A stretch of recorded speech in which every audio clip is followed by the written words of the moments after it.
कर दूंगा कि फातेह ईरान का बेटा हूं। ईरान के फातेह सरदार के बेटे, अगर जरा बराबर भी कोई इज्जत तेरे लिए बची है तो वो तेरे बाप की तरफ से मिरास है। बाप की फतूहात पर नाज करना हुनर नहीं है। मैं देख रहा हूं किस तरह तुम मिट्टी में लौट रहे हो।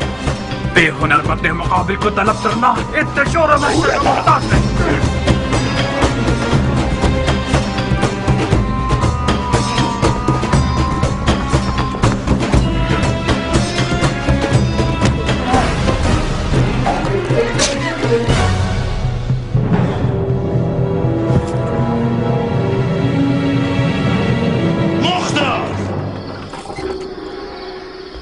रुक जाओ चचा की जान।